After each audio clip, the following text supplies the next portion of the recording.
News చూస్తున్నాము. ఇటు B1 bridge పేల్చివేతపై Iran రగిలిపోతుంది. Israel అలాగే అమెరికా పైన ప్రతీకార దాడులు చేస్తానంటూ అలాగే ఇరాన్ ఒక హిట్ లిస్ట్ని ప్రస్తుతానికి గల్ఫ్ దేశాలకి అలాగే జార్డన్లో ఉన్న ప్రముఖ బ్రిడ్జ్లకి సంబంధించిన ఒక లిస్ట్ని రిలీజ్ చేసింది. ఇటు గల్ఫ్ జార్డన్ దేశాల్లోని 8 బ్రిడ్జ్ల లిస్ట్ని ప్రస్తుతానికి IRGC ఆఫీషియల్గా రిలీజ్ చేసింది.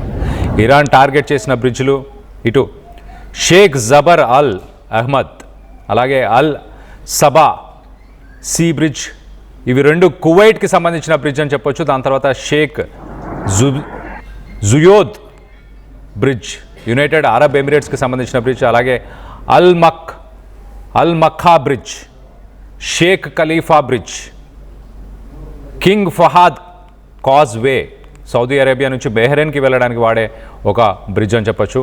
ఇటు కింగ్ హుసేన్ బ్రిడ్జ్, అలాగే దామియా బ్రిడ్జ్, అబోన్ బ్రిడ్జ్. ఇరాన్లోని B1 బ్రిడ్జ్ను పేల్చేసింది ఇజ్రాయెల్ అమెరికాకు సంబంధించిన సైన్యం. ఈ దాడిలో 8 మంది సివిలియన్స్ పౌరులు అక్కడికక్కడే చనిపోయారు. 95 మందికి పైగా వ్యక్తులు దీంట్లో గాయపడినట్టు తెలుస్తుంది. దీనికి ప్రతీకార దాడులు ఉంటాయంటూ ఇటు ఇరాన్ హెచ్చరికలను జారీ చేసింది.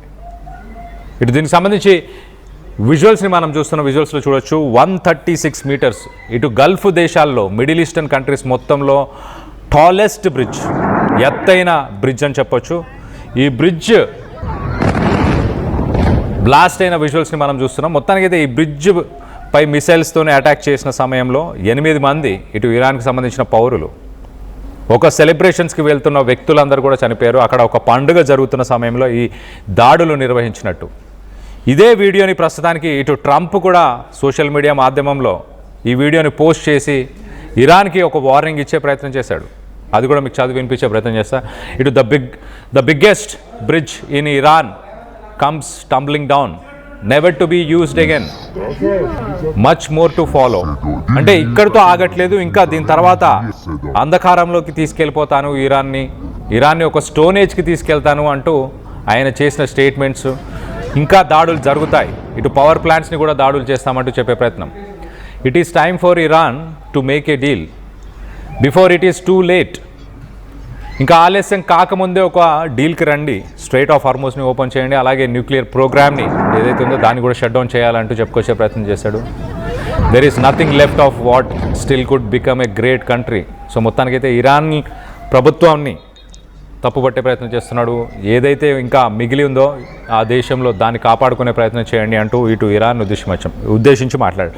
సో ఇటు IRGC దీనికి రెస్పాండ్ అవుతూ ఇరాన్కి సంబంధించిన IRGC కూడా ఒక పోస్ట్ పెట్టింది.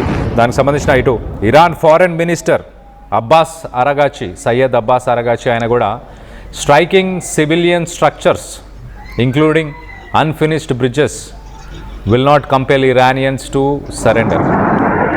స్ట్రైకింగ్ సివిలియన్ స్ట్రక్చర్స్ చాలా క్లియర్గా ఇటు ఆర్మీని టార్గెట్ చేయకుండా, మిలిటరీని టార్గెట్ చేయకుండా సామాన్య ప్రజలు తిరిగే ఒక బ్రిడ్జ్ని వాళ్ళు యూజ్ చేస్తున్న సమయంలో దాన్ని స్ట్రైక్ చేశారు. అలాగే ఇలాంటి స్ట్రైక్స్ ఇరానియన్స్ సరెండర్ అవ్వరు. ఇలాంటి బ్రిడ్జ్లను కూలగొట్టినంత మాత్రాన ఇటు మా దేశం మేము సరెండర్ అవ్వము అంటూ ఇటు ఆయన చెప్తున్నాడు మొదటి లైన్లో. తర్వాత it only conveys the defeat and moral collapse of an enemy in disarray. So మొత్తం మీద అమెరికాని, అంటే సాధారణంగా యుద్ధం జరిగినప్పుడు ఇటు మిలిటరీకి సంబంధించిన స్థావరాలను కానీ గవర్నమెంట్కి సంబంధించిన స్థావరాలని ఇప్పటిదాకా ఇరాన్లో టార్గెట్ చేస్తారు. కానీ ఒక సివిలియన్ ఇన్ఫ్రాస్ట్రక్చర్ని టార్గెట్ చేస్తున్నారంటే ఇటు మోరల్స్ని కోల్పోయింది అమెరికా అంటూ చెప్పే ప్రయత్నం చేస్తున్నారు. ఓటమిని అంగీకరించలేక ఇలాంటి పనులు చేస్తుంది, ఎంతగా దిగజారింది అమెరికా అని చెప్పుకొచ్చే ప్రయత్నం చేస్తున్నాడు. అలాగే every bridge and building will be built back stronger. ప్రతి బ్రిడ్జ్ని మేము కట్టుకుంటాము, ప్రతి బిల్డింగ్ని మళ్ళీ స్ట్రాంగ్గా బిల్డ్ చేసుకునే ప్రయత్నం చేస్తాం. What will never recover damage to America standing.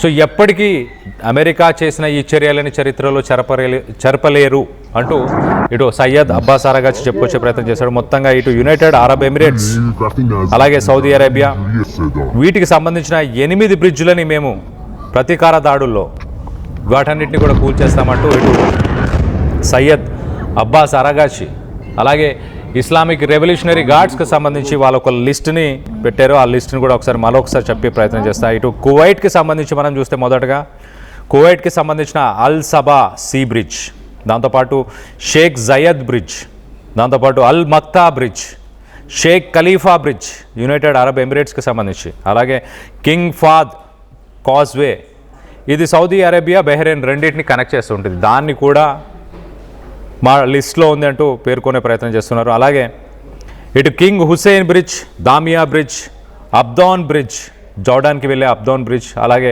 ఇవన్నిటినీ కూడా ఈ లిస్టులో చేర్చారు. మా దగ్గర వాటికి సంబంధించిన కోఆర్డినేట్స్ అన్నీ ఉన్నాయి, ఏ క్షణమైనా వాటిని అటాక్ చేస్తామంటూ. The biggest bridge in Iran comes tumbling. మొత్తం మీద ఇప్పటిదాకా జరిగిన యుద్ధంలో ఇటు ఇరాన్లో దాదాపు 1300 మంది చనిపోయారు.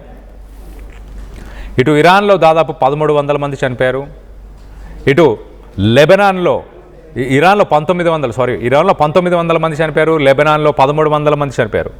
యుద్ధం మొత్తంగా ఒక 3200 మంది ఇప్పటిదాకా చనిపోయారు. ఇటు అమెరికా ప్రతిరోజు చేస్తున్న స్టేట్మెంట్స్ మనం చూస్తే యుద్ధం అయిపోతుంది, ఇంకొక 2-3 రోజుల్లోనే అయిపోతుంది. ఇటు ఇరాన్ మీడియేషన్ టాక్స్లో, మాటల్లో ఉంది, చర్చలు జరుపుతుంది అంటూ చెప్పే ప్రయత్నం. ఇటు ఇమీడియట్గా ఇరాన్ మేము చర్చించట్లేదు, యుద్ధాన్ని కొనసాగిస్తామంటూ ఇరాన్ చెప్పే ప్రయత్నం.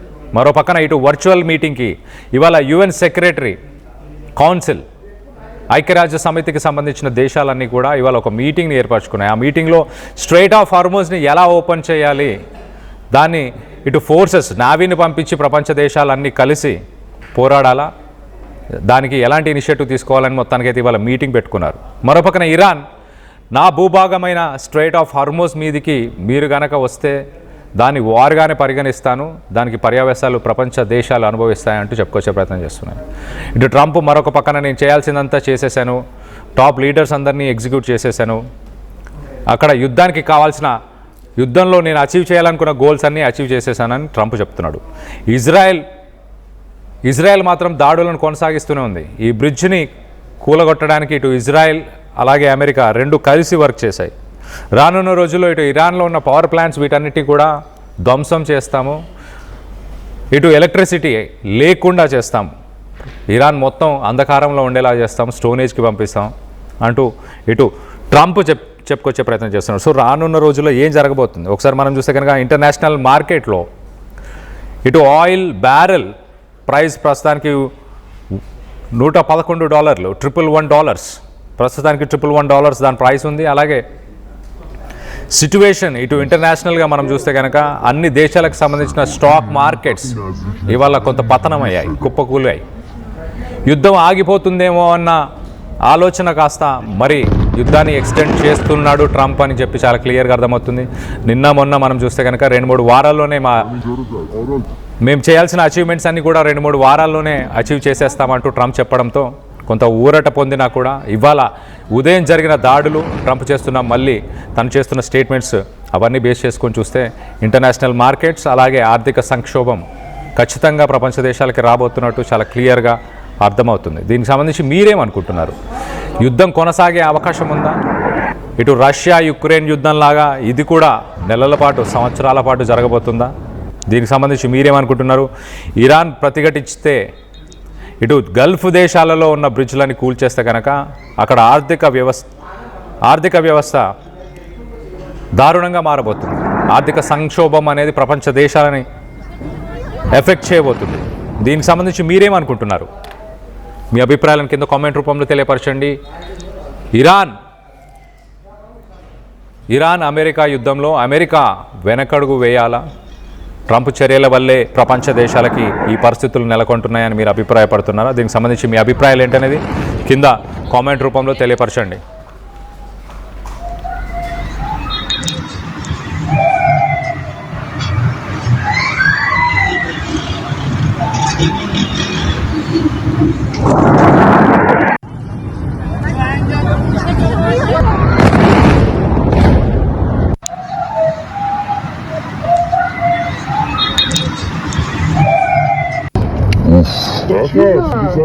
چه صدا دیدی؟ وقتی نزدیک میزنه اینجوریه صدا.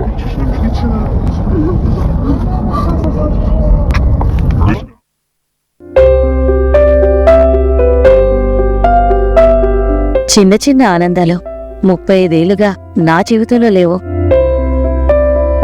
35 ఏళ్లుగా నేను డైపర్లలో బ్రతికాను. 6 సెంటీమీటర్ల ఫిస్టులా నా మూత్రాశయంలో లీక్ కారణమైంది.